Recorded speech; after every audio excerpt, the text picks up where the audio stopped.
Isang panibagong araw na naman nga po pala sa inyo lahat mga kapalaboy. Ngayong araw nga po pala ay puro palpak ang nangyari sa atin. Hindi ko alam, para ba ako na matanda. Mahirap talaga kapag inahabol mo yung liwanag ng araw. O tara na mga kapalaboy, let's go!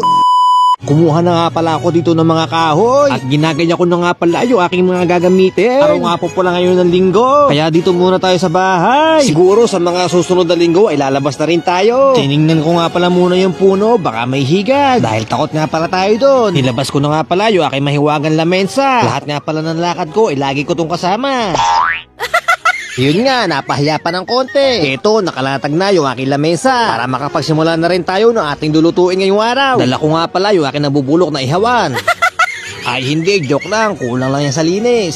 Pinuputol ko na nga pala rito yung aking mga kahoy na nakakuha kanina. Yun nga lang, di sa ganun kadaling gawin dahil matigas nga pala ito. Pero ayos lang yan, kaya-kaya ng tuhod yan. Kaya nga minsan kahit pilitin mo ay maputol. Kaya ito, sinisimulan ko na siyang pagbagahin. Sa palagay ko ay matatagalan ako dito dahil medyo sariwa pa nga pala yung mga nakuha kong kahoy. Pero ayos lang yan, marami naman tayong dalang baong buti. Bas ko na nga rin pala rito yung aking electric fan para mag-apoy siyang tuluyan. Tingnan nyo naman, ang lakas na nga ng apoy. Sobrang lakas na nga ng apoy ay lulubog na yung araw. At dahil nga pala nag-aapura ako, ayun, boom, bumagsak na yung kalan.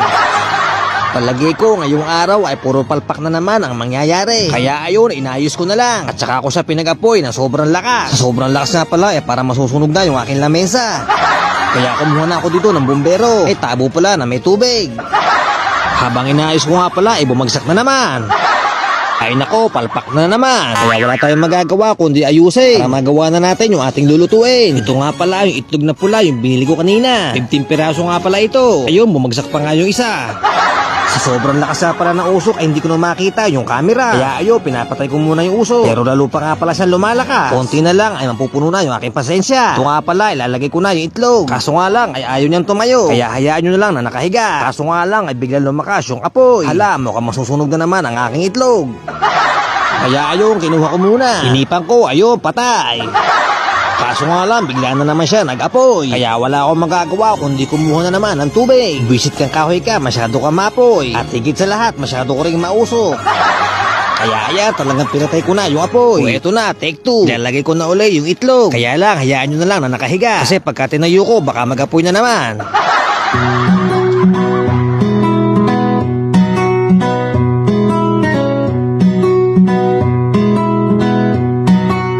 Kain na, let's go! Hijab.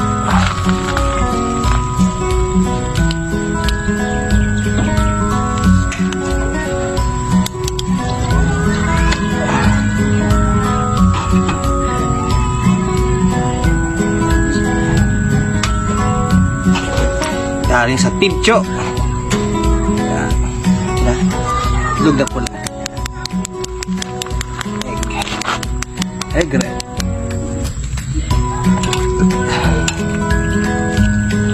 Lagyan natin siya dito.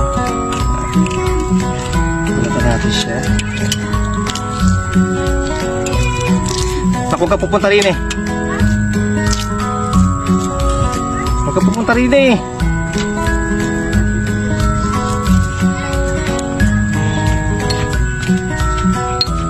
Lumayas ka rito. Pupunta sila. Ano dito eh?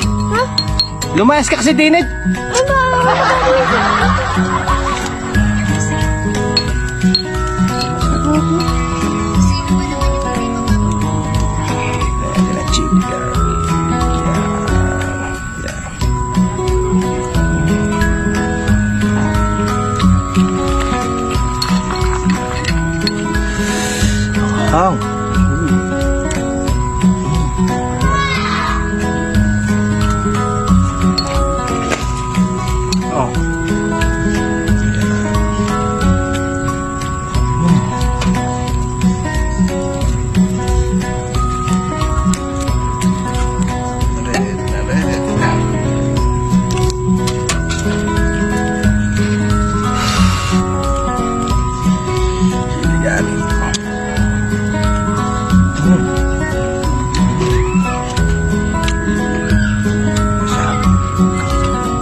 my God.